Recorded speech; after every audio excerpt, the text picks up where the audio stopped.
Muy bien, buenos días. Muchas gracias, señora presidenta. Buenos días a todos y a todas, sus señorías. Me sumo a las palabras de la presidenta, naturalmente, y espero que estén ustedes todos bien y sus familias de salud en unos momentos en los que continuamos con la situación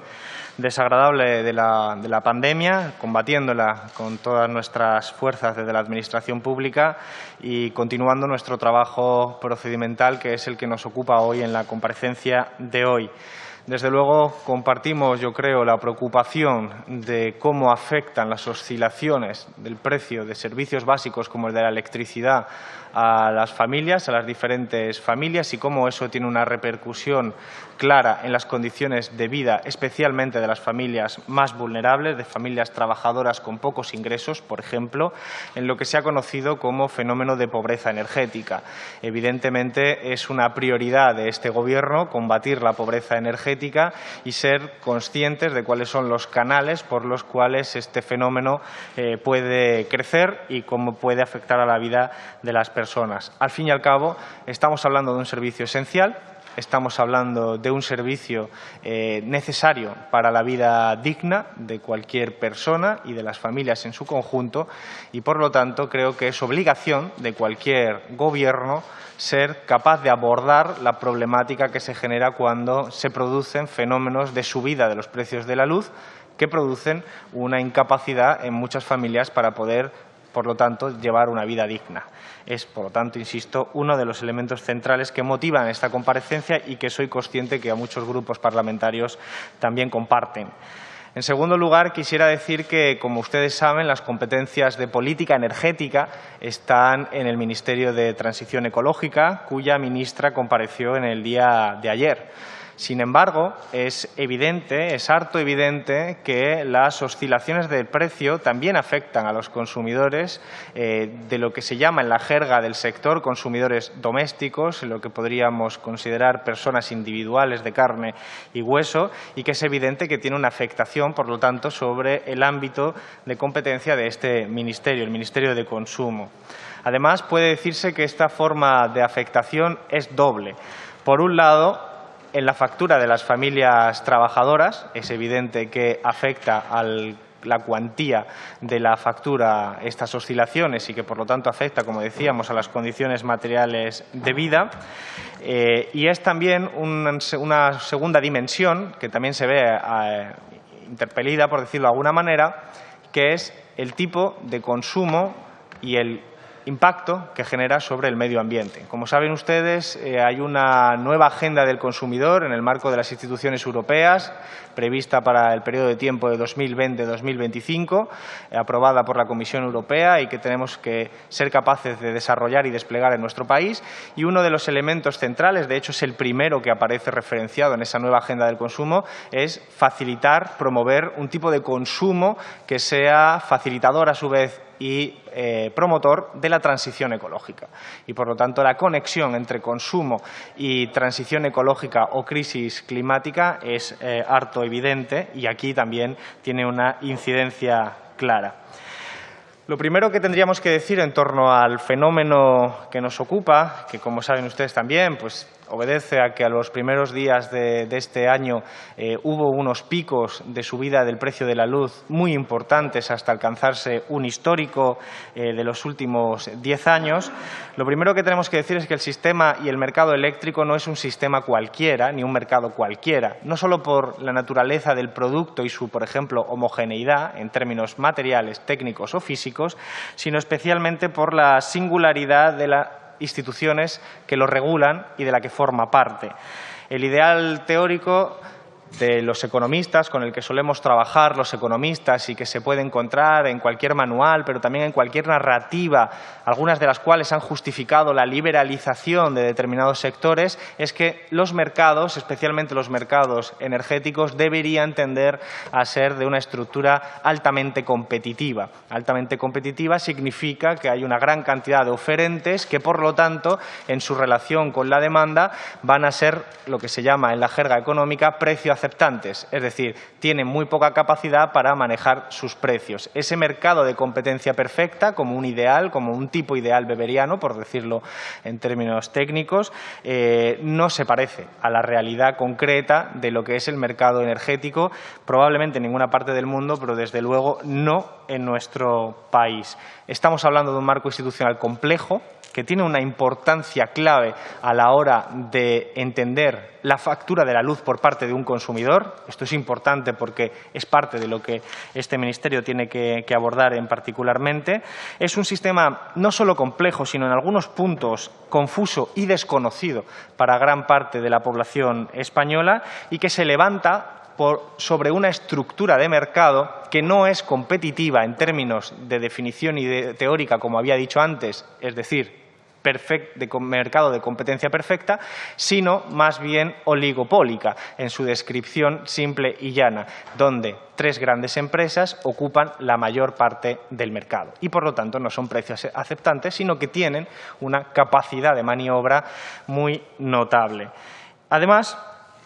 esta realidad, digamos, que describe al sector, se produce sobre un producto que, como decía, no es un producto cualquiera. El producto de la electricidad es un producto muy singular. La electricidad está en el entorno natural, por ejemplo, en las tormentas, pero nosotros no tenemos como sociedad humana la capacidad tecnológica de aprovechar esa electricidad de manera directa. Por lo tanto, lo que hacemos como sociedad es emplear otro tipo de energía para transformarla en energía eléctrica. Las tecnologías para hacer estos procesos son diferentes y esas diferencias implican, a su vez, unas consecuencias muy distintas a la hora de hablar de la flexibilidad de la oferta para adaptarse a la demanda, de hablar del impacto ecológico o de hablar de los precios, que es lo que aquí nos ocupa. Por ejemplo, nosotros transformamos combustibles fósiles como el carbón, los derivados del petróleo o el gas natural, o también transformamos la energía nuclear o transformamos otra serie de energías como las renovables, por ejemplo, los parques eólicos, los parques fotovoltaicos, etcétera.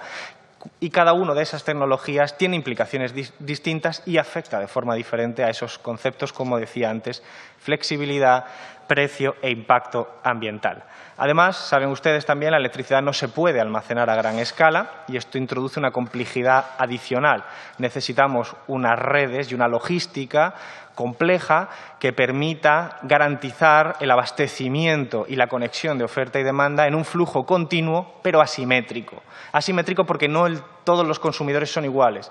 En el ámbito se entiende que hay grandes empresas que utilizan la electricidad como input, por ejemplo, las empresas electrointensivas, son grandes empresas manufactureras que emplean la electricidad como parte de su proceso de producción para producir otro tipo de productos.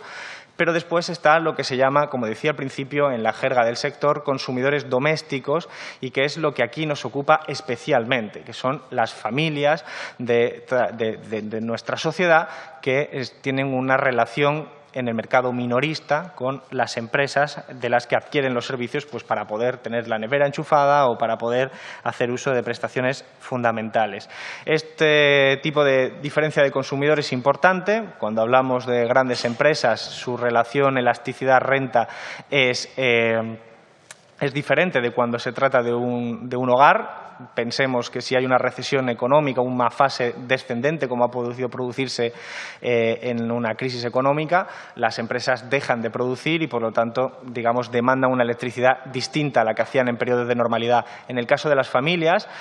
no existe esa elasticidad, es prácticamente nula, porque las familias tienen que hacer uso de los bienes fundamentales y los servicios fundamentales, como es calentar su hogar en invierno, tener la nevera encendida, encender determinadas luces, independientemente de la naturaleza del ciclo económico. Por lo tanto, es evidente que cuando vienen mal dadas, por decirlo popularmente, las familias son las que más sufren, mucho más que cualquier otro actor del sector. En este sentido, es importante hablar de qué tipo de tecnologías se utilizan en nuestra sociedad, y en nuestra sociedad no deja de ser un reflejo de la sociedad en su conjunto en el planeta, porque, como decía antes, su afectación en el precio difiere. Todos somos conscientes de, por ejemplo, el papel que han jugado las plantas térmicas que queman combustibles fósiles, vuelvo a repetir, carbón, ya en desuso, derivados del petróleo o gas, que son plantas que requieren una alta inversión, pero luego tienen unos costes operativos relativamente bajos. Sin embargo, tienen unos costes variables muy elevados, porque queman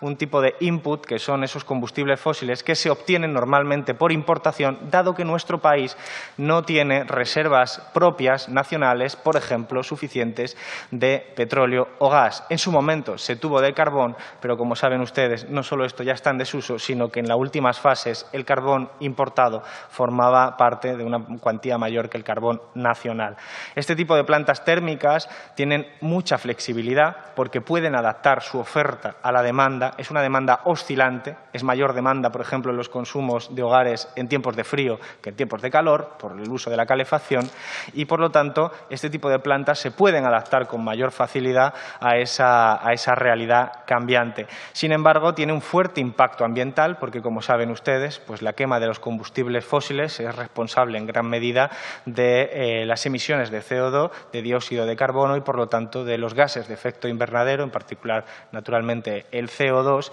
Y, aunque los combustibles fósiles son distintos, en general el impacto ambiental es muy fuerte.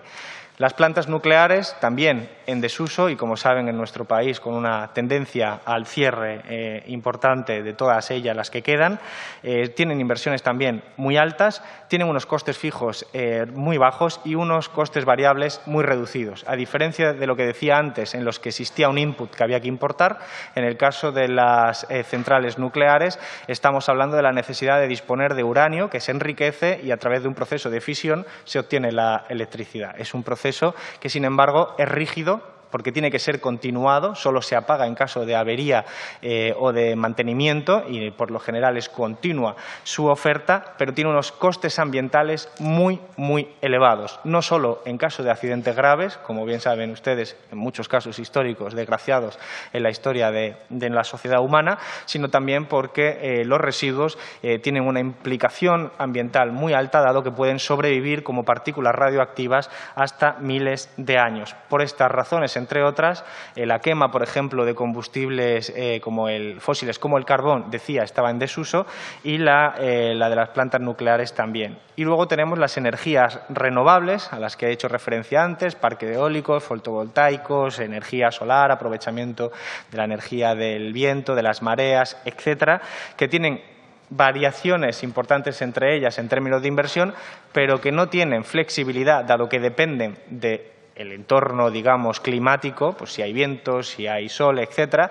pero no tienen impacto ambiental. Y por esta razón también, al no tener un coste fijo y variable alto, pues suponen una capacidad importante de que el precio de la energía final sea bastante reducido. Todo esto que estoy diciendo es importante para entender cómo afectan al precio en el mercado mayorista y cómo se va desplazando hacia el mercado final y al último eslabón de la cadena, que son las facturas de la luz de las personas consumidoras. Todas estas tecnologías han ido evolucionando, hemos ido viendo en las últimas décadas cómo se han expandido tecnologías como el ciclo combinado o la cogeneración, que incrementan la eficiencia productiva, pero que al fin y al cabo tienen también sus propias singularidades. Un ejemplo es lo que ha ocurrido con el gas licuado. Saben ustedes que una de las problemáticas del gas es su transporte y depender de gaseoductos. Por ejemplo, cuando se descubrió la tecnología de la licuación del gas, exigía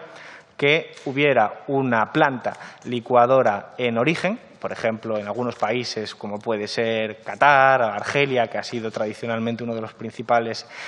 lugares de origen, y después una planta de regasificación, que en nuestro país existen muchas porque hubo una gran inversión inicial. Este proceso, esta tecnología, permitió que dejáramos de depender exclusivamente de la existencia de una logística, infraestructura como los gaseoductos y podía llegar por barco, pero evidentemente tiene sus propias limitaciones y no olvidemos que al fin y al cabo el gas sigue siendo también un combustible fósil. En este sentido, el impacto ambiental, no hace falta que me extienda en ello, pero es central para tenerlo en cuenta dentro de los precios, porque esto que acabo de describir de las diferentes tecnologías que se utilizan para convertir diferentes productos en energía eléctrica tiene una implicación en su estructura de costes. Los costes fijos, coste variable, los costes medios o los costes marginales son indicadores que se tienen en cuenta para la determinación final del precio en el mercado mayorista y, como decía, por sucesión hasta el último eslabón de la cadena. Es importante porque la implicación de los precios no es solo cuantitativa o explícita, sino también está implícita en el coste ambiental o lo que los economistas llamamos externalidades negativas.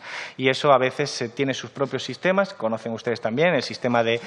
pagos por emisión de dióxido de carbono, que se suman a las cuantías que las empresas internalizan como costes en el precio, haciendo del sistema algo mucho más complejo y mucho más confuso en gran medida. Pero, como decía al principio, la nueva agenda del consumidor, que va a ser fundamental para el Ministerio de Consumo a lo largo de este próximo año, bueno, este año que estamos ya entrando, establece, insisto, vuelvo a subrayarlo, el papel de la cuestión ecológica como elemento central, porque la emisión de gases de efecto invernadero está provocando un calentamiento global. Saben ustedes que los expertos coinciden en que debemos evitar por todos los medios una subida de la temperatura del planeta superior al 1,5 o igual al 1,5 grados por encima de la etapa preindustrial, porque las consecuencias de que eso fuera así serían terroríficas en términos de sequía, alternancia de sequías e inundaciones, desertificación, destrucción de ecosistemas, de biodiversidad, de propagación de fenómenos cada vez más extremos, tanto de calor como de frío, y, en definitiva, una serie de consecuencias que no hace falta apuntar aquí, porque estoy convencido de que todos ustedes conocen y se están igualmente alarmados. Pues bien, una de las fuentes principales por las que esto sucede y que ha motivado la acción internacional desde hace décadas, incluyendo fenómenos particulares como el Protocolo de Kioto o los Acuerdos de París, están establecidos con la garantía de que las emisiones de CO2 derivadas de este proceso de transformación estén incorporadas en nuestra cabeza, en nuestra mentalidad, y también tengan que ver con el precio. Como decía, estos costes, y nos vamos acercando ya al mercado mayorista, se producen y se trasladan a la factura. Ya tenemos que asumir, no es un mercado competitivo, perfectamente competitivo, sino que es una estructura de mercado donde hay en nuestro país 3 grandes empresas que están en todas partes de la cadena de suministros y la cadena de compra. Y en el caso del mercado mayorista, que saben ustedes también que es un mercado ibérico, es un mercado entre Portugal y España y nuestro país, se trata de un mercado diario, aunque también hay otro intradiario, otro para hacer ajustes, que establece los precios por medio de una subasta. Es decir, los vendedores son las empresas que producen esa energía con diferentes tecnologías y, por lo tanto, asumen diferentes costes y ofrecen la energía en el mercado mayorista, y de las cuales aproximadamente el 60% son 3 grandes empresas. Las 3 grandes empresas que conforman este oligopolio descriptivo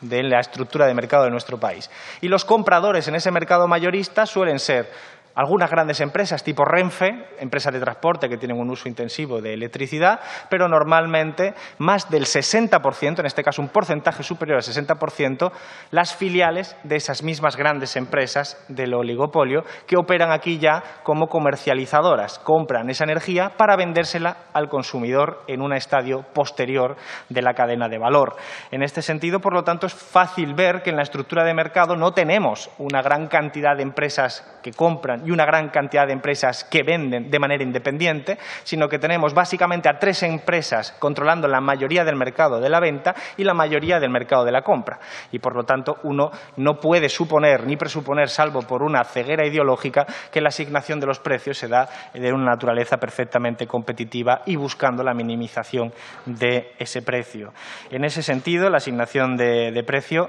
además, tiene una específica forma de hacerse, que es por un mecanismo llamado marginalista, y es que todos los que ofrecen la energía la ofrecen, para que nos entendamos, la subasta funciona que cada día las empresas que ofrecen la energía y las que compran ofrecen un precio para cada hora del día siguiente, y por lo tanto de esa mezcla de deseos surge los diferentes precios, pero ese precio no se determina al nivel medio de coste medio, sino de coste marginal. El coste marginal es un concepto económico que lo que viene a definir es el precio de la última unidad que entre en el mix energético. Esto quiere decir que suele ser el precio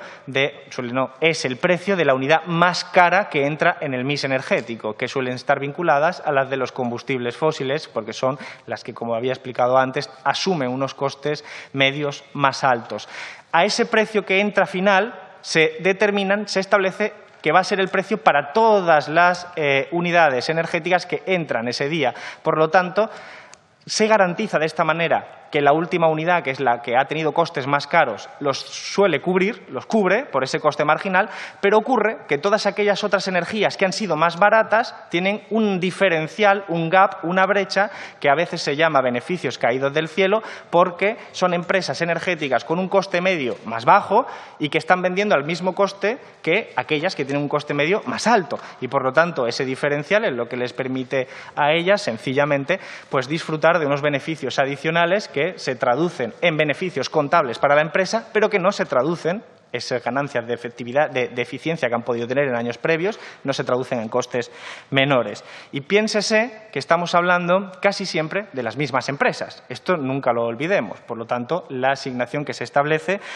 no es otra cosa que maximizar los beneficios y aprovechar este diseño institucional para maximizar los mismos. Como decía antes, las empresas internalizan todos sus costes, no solo los costes fijos, costes variables, sino también los costes, por ejemplo, los derechos de emisión.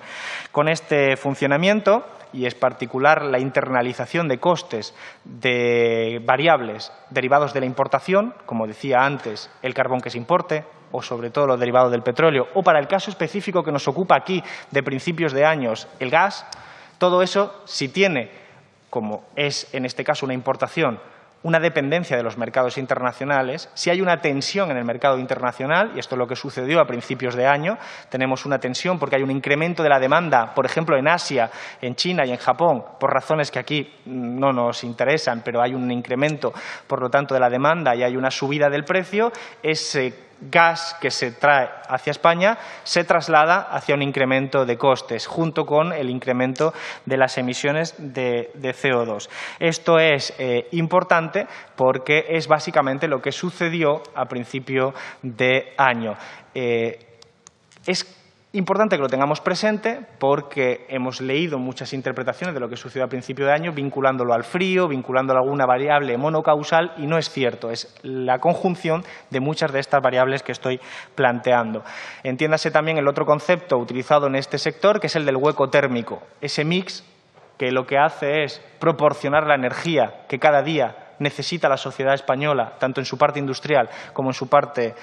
doméstica, se cubre primero con las energías más baratas, las energías renovables primero, después puede ser incluso la nuclear, y si eso no satisface el conjunto de la demanda energética, se llama hueco térmico a ese diferencial. Y ese hueco térmico está completado por energías procedentes de combustibles fósiles, que son, insisto, las más caras. Primer mensaje claro de este Gobierno: cuanto más suba el peso de las energías renovables, más barata es la factura de la luz en el eslabón final, sin que sea una variable monocausal. Pero, desde luego, así es como funciona. Y lo que sucedió a principio de año debe entenderse como un pico coyuntural dentro de una tendencia. Esto es importante porque los picos coyunturales pueden ser al alza o a la baja.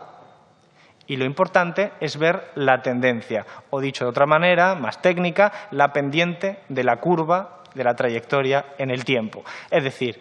cómo va bajando la factura de la luz en varios años, sabiendo que durante todo ese tiempo se producen oscilaciones al alza y a la baja. Por ejemplo, tiempos de pandemia, la gente hace menos uso de la electricidad. En este caso, no tanto por el ámbito doméstico, sino por el ámbito empresarial, que desgraciadamente, al interrumpirse la actividad económica, pues se produce una menor demanda. Eso hace que, evidentemente, una menor demanda con unas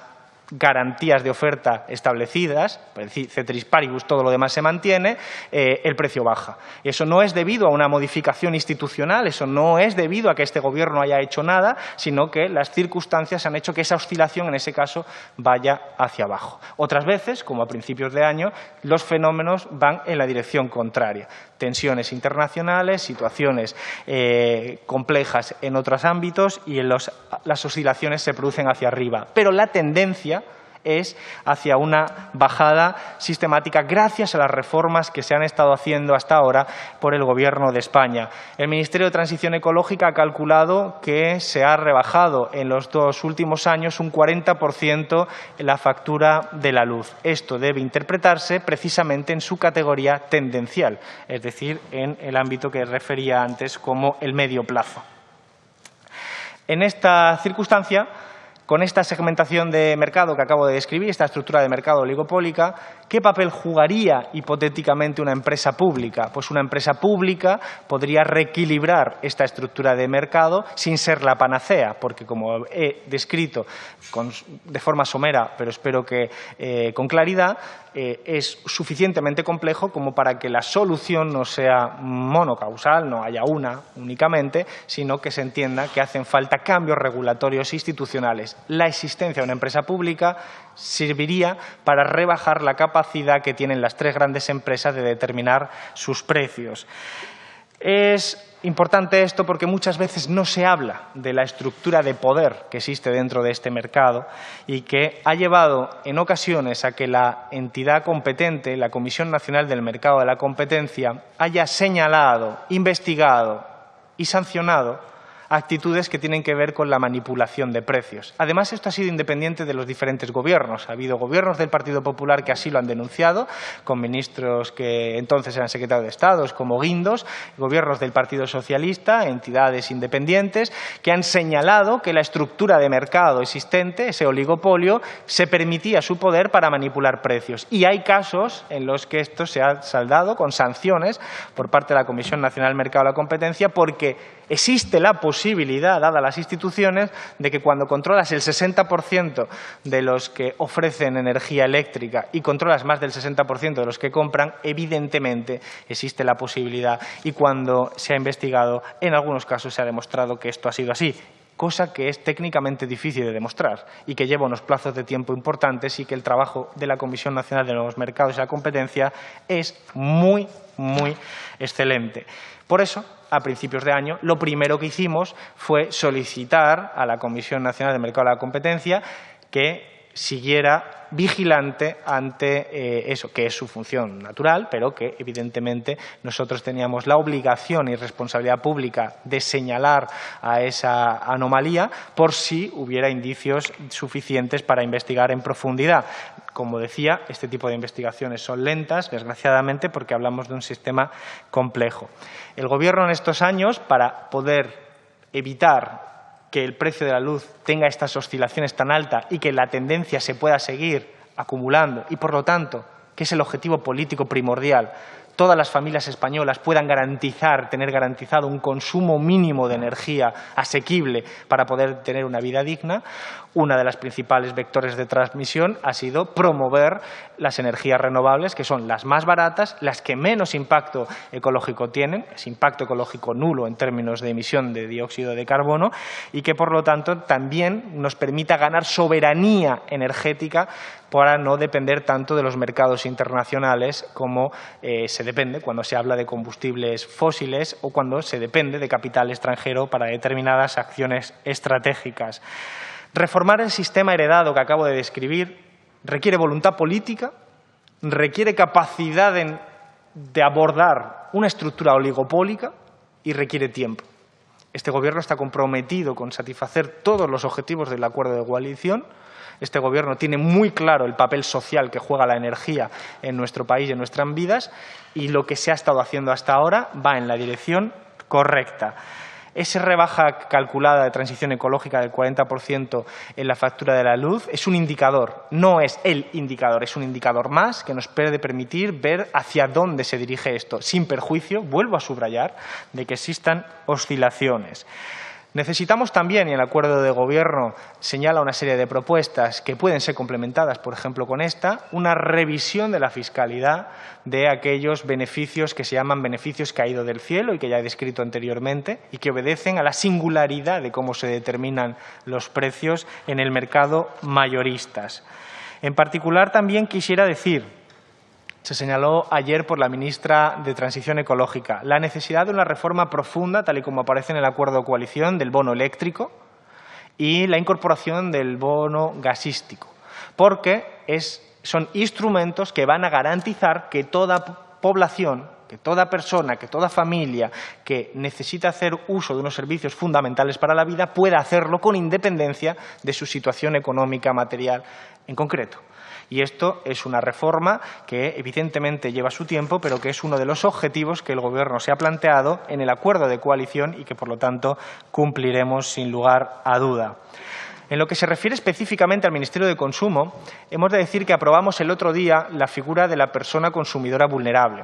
Esta figura jurídica se incorpora al marco estatal que garantizará y ofrecerá a las comunidades autónomas y otras administraciones públicas la posibilidad de establecer normas muy específicas y muy dirigidas hacia la protección de los colectivos más vulnerables. Esto es parte de la nueva agenda del consumidor que había hablado al principio, pero también es importante decir que obedece a un paradigma donde la vulnerabilidad no es solo por razones económicas, sino que es una vulnerabilidad que obedece también a otras razones, como puede ser, pues, por ejemplo, la dificultad de las personas de edad más avanzada para entender el mundo digital y, por lo tanto, entender los diferentes contratos que se puedan establecer con empresas, la dificultad que tienen los menores de edad al hacer frente a comunicaciones comerciales y otro tipo de vulnerabilidades que no están necesariamente vinculadas a sus factores socioeconómicos. Y sobre la idea insistida por la Comisión Europea de que cualquiera de nosotros puede ser vulnerable en algún momento de su vida si lo entendemos la noción de la manera que acabo de describir.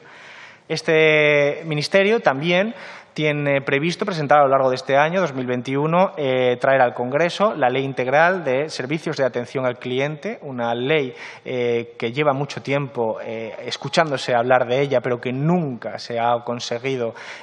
traer aquí al Congreso y avanzarla, y es fundamental porque tiene que ver también, en el caso que aquí nos ocupa, con las relaciones que existen entre las empresas comercializadoras, que, por cierto, vuelvo a subrayarlo porque nunca será ocioso hacer lo demás,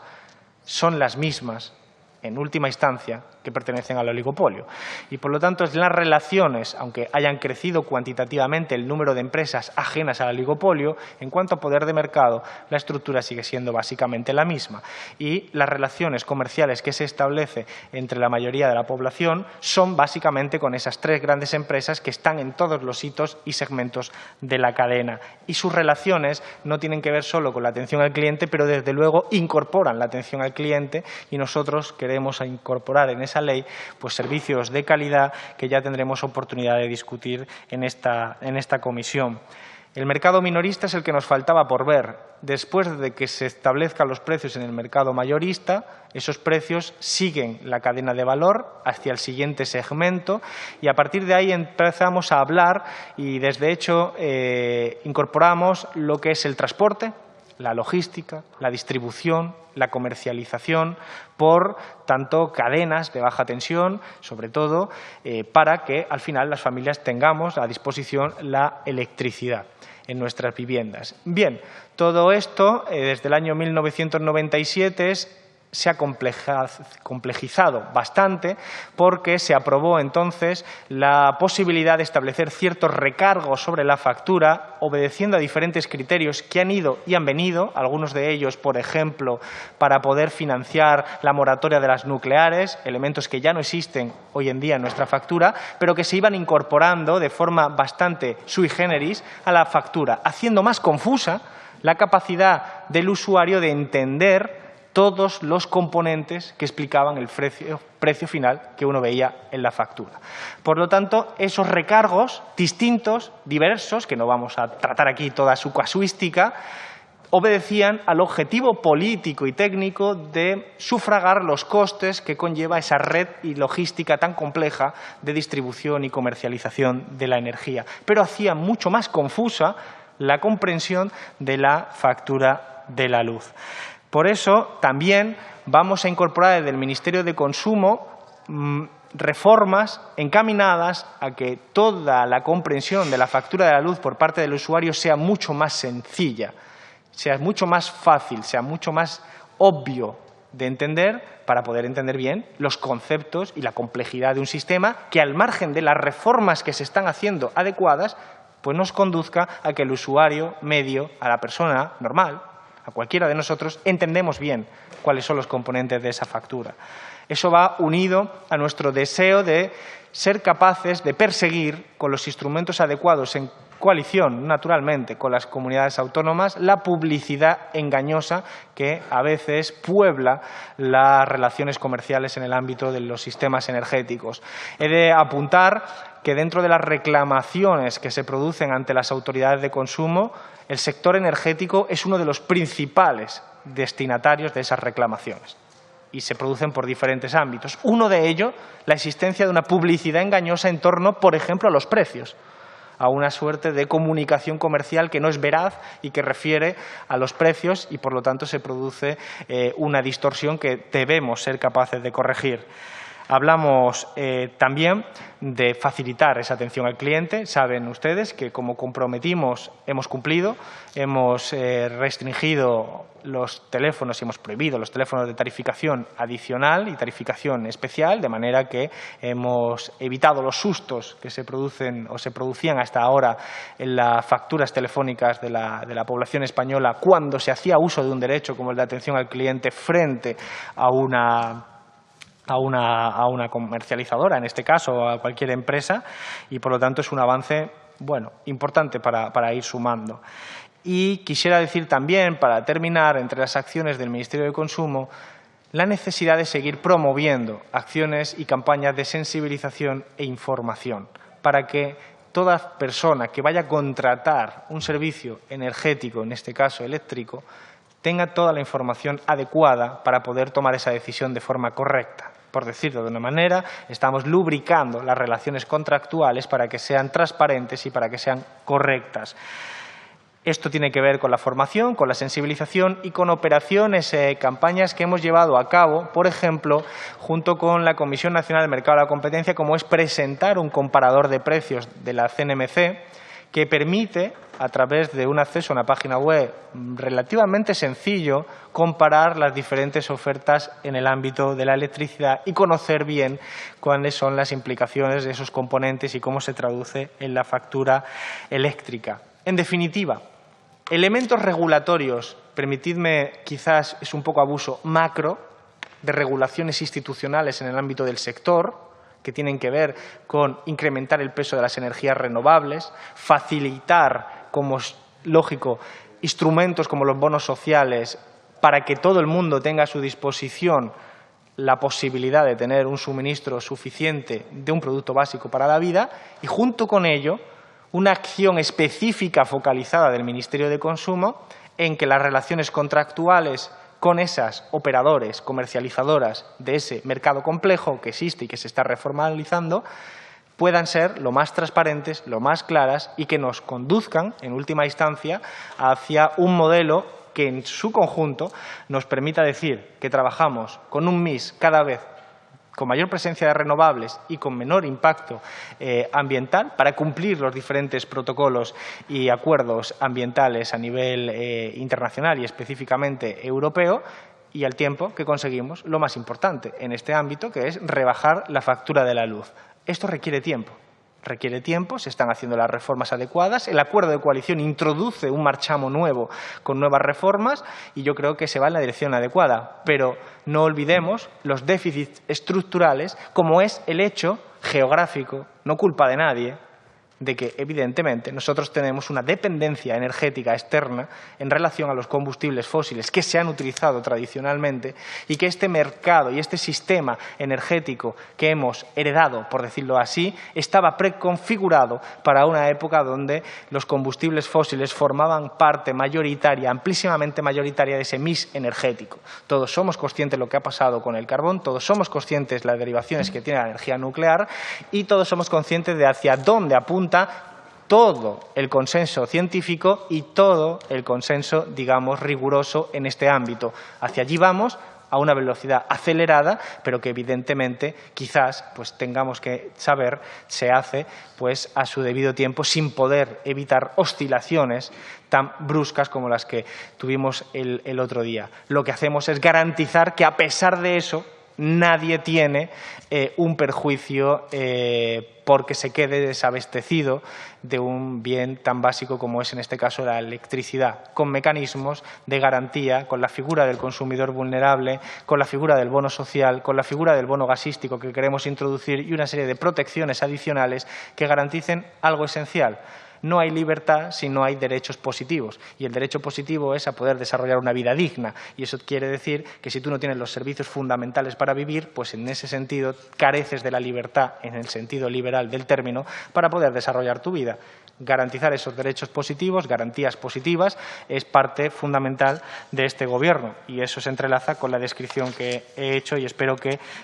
atendiendo naturalmente a todas las preguntas, pues haya podido en esta intervención inicial clarificar la acción del Gobierno, complementar la intervención de la ministra de Transición Ecológica del día de ayer y especificar de manera muy concreta elementos que este Ministerio de Consumo va a hacer y que tienen una afectación sobre ese sector. Muchas gracias.